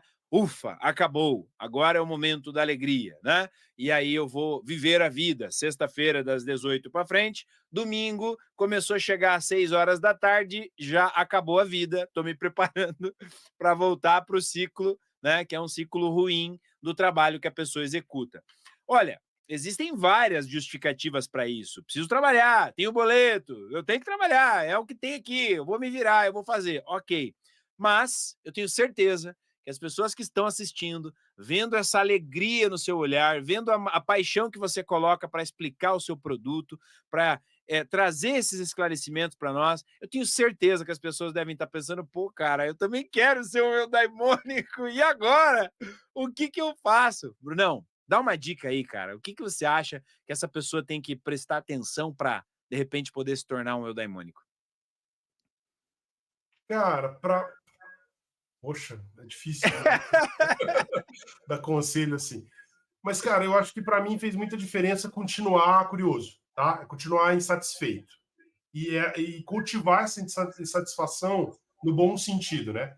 Porque a insatisfação eu acho que ela é muito ruim quando ela te aleja, quando ela te deixa parado, né? Ah, eu tô insatisfeito, vou ficar aqui, não quero mais nada, tal. Mas quando ela é um motor de busca, para mim é o melhor tipo de insatisfação. Pô, eu não sei o suficiente sobre esse assunto aqui para poder, sei lá, ganhar mais dinheiro com isso, ou cobrar mais, ou abrir meu próprio negócio em cima disso aqui. Eu vou estudar, cara, vou atrás disso, vou cavar, vou curioso. Mesma habilidade em achar novas picadas, novos meios, né? Porque eu lembro quando a primeira entrevista que eu fiz em São Paulo, eu fui morrendo de medo para falar com a Santillana, que era uma multinacional da educação. E eu estudava gamificação bastante na época, entre outros assuntos. E eu lembro de sentar com um cara lá no café, o cara fala assim, cara, me fala o que você faz e me fala esse negócio de gamificação aí. Que para você, o que é gamificação? Aí eu tremia. Eu falava assim, cara, todo mundo aqui, os caras devem ter milhares de especialistas, muito melhores do que eu, nesse assunto. E eu comecei falando isso, falei assim, cara, vocês devem ter muito especialista aqui, então eu tenho até receio de falar, assim. falou, cara, nesse momento você é o maior especialista desse prédio em gamificação, porque ninguém aqui pesquisou nada ainda sobre. A gente ouviu falar uma coisa ou outra. Cara, aquilo me vestiu com uma autoridade. E é porque eu sou melhor que qualquer um, Paulo. Não é, cara. Não é mesmo. É por quê? Porque antes de todo mundo aplicar, antes de ter livro no Brasil, antes de tudo isso aí, eu já tinha saído antes, entendeu? Então, sair antes pode ser um bom interesse, pode ser uma boa diferencial. Você não precisa ser melhor que todo mundo para se destacar. Mas se você começar antes em alguma área, que ainda às vezes não é tão tá tão divulgada, tá tão assim, você pode ser suficiente para você se diferenciar, cara, porque você vai começando antes. Então todo mundo que vier depois, você já tem mais conhecimento. Se você não parar de pesquisar, isso é resultado justamente dessa fome de conhecimento, dessa insatisfação de querer saber mais, tal. Então, assim como dizia lá o finado Steve Jobs, stay hungry, stay foolish, né? Continue faminto, continue bobão. Assim, não se importa muito se os outros vão falar que você está indo para uma área que não tem ninguém, que ninguém está trabalhando. Cara, se você acha aquilo interessante, vai fundo, pesquisa, faz acontecer. E a segunda, cara, para mim, que eu acho que é impossível, é ter essa visão de que o ser humano não é um bicho isolado. Nós somos um ser coletivo. Então, conheça pessoas, converse com pessoas, não tenha receio. Eu vejo, Paulo, muita gente que tem realmente às vezes teve boas ideias, teve boas possibilidades, mas com medo das pessoas roubarem as ideias, ou de alguém vai, sabe, roubar a minha genialidade, aquele brilho que eu tive, aquela ideiazinha que eu estou guardando embaixo do braço. Eu não consigo fazer ela sozinha, então ela nunca vai virar um plano, nunca vai virar um produto. Mas também não vou deixar ninguém fazer um produto que tal. Cara, isso é a maior mentirada que tem, Paulo. A gente é um ser coletivo, a gente não precisa ter medo. Como eu falei, ideia é uma coisa fisiológica, ideia todo mundo tem. A diferença entre realizar uma ideia ou não está na coletividade. A gente não consegue fazer uma ideia sozinho. Eu estou falando, mostrando coisas que eu fiz aqui, mas, cara, não fui eu que fiz. Isso aqui tinha uma equipe de 30 pessoas desenvolvendo isso aqui, ideando junto e tal. Isso aqui eu fiz muita coisa, que eu desenhei até o gráfico aqui, mas o ilustrador é outra pessoa, a ideação foram 3 pessoas, uma equipe, por um mês ideando isso aqui. Então, a questão é que, e também para progredir na vida profissional, eu acredito muito nisso, cara, em conhecer boas pessoas, manter bons relacionamentos, manter um bom networking, não com o interesse apenas de que as pessoas, às vezes eu vejo aquela pessoa que está em cima, eu quero que ela me puxe para cima. Tudo bem, é genuíno isso, mas entrega para essa pessoa, entendeu? Tenha algo para dar para ela. E também quando essa pessoa às vezes estiver embaixo, puxa ela para cima, traz os bons com você. Eu gosto muito da palavra da lealdade, entendeu? Porque lealdade ela tem vários contextos, mas profissionalmente, para mim, lealdade é você trazer junto aqueles que são bons, que ajudaram você a construir o teu caminho. Então, eu contei várias histórias minhas, mas eu contei dos professores que me influenciaram, da diretora do meu orientador que me ajudou a não fazer uma burrada, que no caso lá era entrar no doutorado. Eu falei da diretora que me dava liberdade para fazer aula de Minecraft na escola. Eu falei do pessoal da Santillana. Eu falei do pessoal das startups. Todo esse caminho foi projetado com muitas pessoas que hoje eu tenho o prazer de trazer junto comigo. Como eu citei lá no começo. Uma professora minha, que foi uma dessas grandes influenciadoras, que a Daniela me ensinava literatura lá enquanto eu estava em Rio Preto. Hoje ela é autora de material de ensino médio que eu estou produzindo, como autora de literatura. Por quê? Porque ela é uma pessoa boa, me influenciou. O que eu vou fazer com essa pessoa? Eu vou trazer para junto comigo. Eu vou construir junto, certo? E tudo na humanidade foi construído coletivamente. Não caiam na tentação de querer olhar só para o seu umbigo e querer fazer tudo sozinho. Você não vai conseguir, não vai dar certo.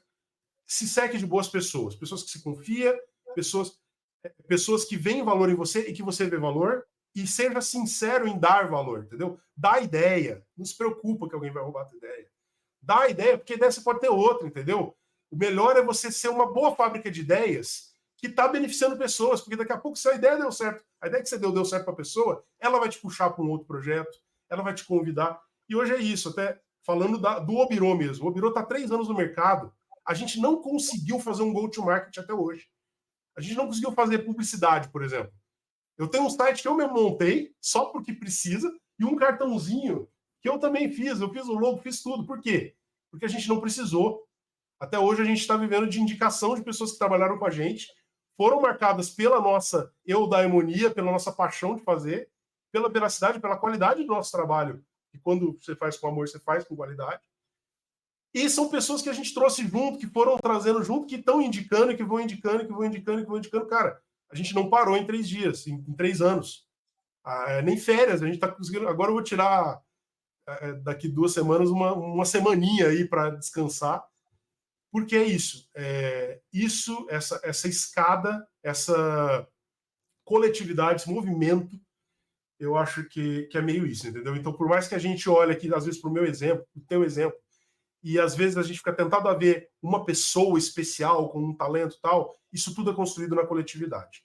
Isso. Quanto mais a gente entender, apreciar e dar para a coletividade, integrar essa coletividade, entregando também os nossos valores, mais a gente tem de volta disso no networking, nas possibilidades, nas indicações, na construção de conhecimentos, indicação de novos livros, novas coisas para aprender e etc.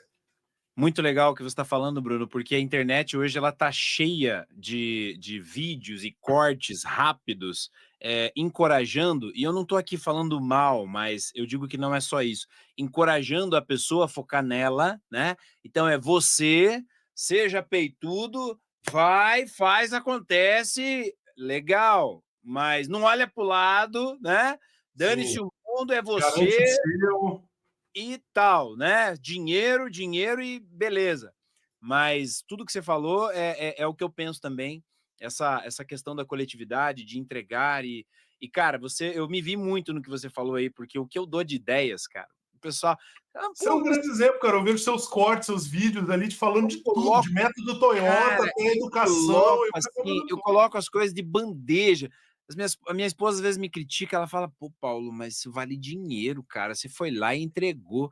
É como agora você resumiu, Brunão, sabe? Seja uma fábrica de ideias, né? Seja uma fábrica de ideias. É muito legal isso, cara. Quando o pessoal tava começando, ainda tem muita gente que não conhece o ChatGPT, por exemplo, né? Eu já tô navegando no ChatGPT e produzindo e tudo mais, né? Já peguei vários enfim, eu já estava na frente de um monte de gente. Aí eu chegava e entregava para a galera, ó, é assim que faz, o prompt é esse, né? Agora já tem aplicativo tal, já tem aí, tem plugin, tem isso. Os caras, pô, não sabia! Faz assim que dá. Pô, se entrega desse jeito? Ué, e daí, né? Eu prefiro que ele me olhe como uma referência, né, de uma fábrica de ideias, do que eu não vou contar para ninguém, eu não vou contar para ninguém. Capaz, cara, eu entrego... eu acredito muito no que você falou, essa coletividade, né? E nada melhor do que manter esse network, essa entrega para as pessoas que estão em volta, pessoal, como o Bruno colocou, para que você tenha a oportunidade, porque perceba na fala do Bruno, né? E para você que está vendo só o corte aqui, vai lá ver a entrevista toda, porque quando o Bruno conta lá, o meu orientador chegou em mim e falou, cara, peraí, né? Você vê, essa entrega, né? Porque foi feita uma entrega, então o mundo devolve. E o mundo devolveu ali com o orientador, de repente, te direcionando, né, Bruno? Foi ali, realmente, eu acho que é crucial essa decisão de falar para você, cara, você não quer focar, você não quer nichar, você quer muito mais. Então, vai para lá, vai fazer outra coisa, né? Então, isso é legal. E só com esta visão e com esta abertura da coletividade é que isso é possível, né? Então, muito legal essa tua dica. Gente, anota, hein, cara? Olha, dica de um eudaimônico aí, tá? Para que você possa encontrar e de repente, poder experimentar um pouquinho desta alegria, desse suprassumo do bem, né? De poder trabalhar de segunda a segunda, sem se preocupar. E ninguém tá falando aqui que você tem que morrer de trabalhar. Não, eu tô dizendo o seguinte, a data, que dia que é? Não importa o dia que é, cara. Eu tô fazendo o que eu amo. Tá tudo legal, tá tudo jóia, entendeu? E claro que você vai ter seus momentos, a sua família, você vai tirar sua férias, olha o Bruno falando aí que vai tirar uma ferinha e tal. É claro que vai ter que tirar, você vai se organizar. Mas o fato é que o trabalho não vai ser um fardo, né? A palavra trabalho, ela vem de tripalho. Sabia disso, Bruno? Ela vem de tripalho, né? Tripalho era o nome que se dava a uma ferramenta de tortura. Então, ao longo do tempo, a palavra tripalho se tornou trabalho, e é por isso que alguém, quando fala contigo, fala assim: xiii, vai dar trabalho, né? Quer dizer, é algo ruim. E por isso colocaram na tua cabeça, né? Que o trabalho tem que ser ruim, né? Tem chefe, Bruno, que quando chega para ver se a galera está trabalhando, se o funcionário estiver sorrindo, tem problema. Esse não está trabalhando, esse aí não está trabalhando, ele tem que estar triste, ele tem que estar suando, né?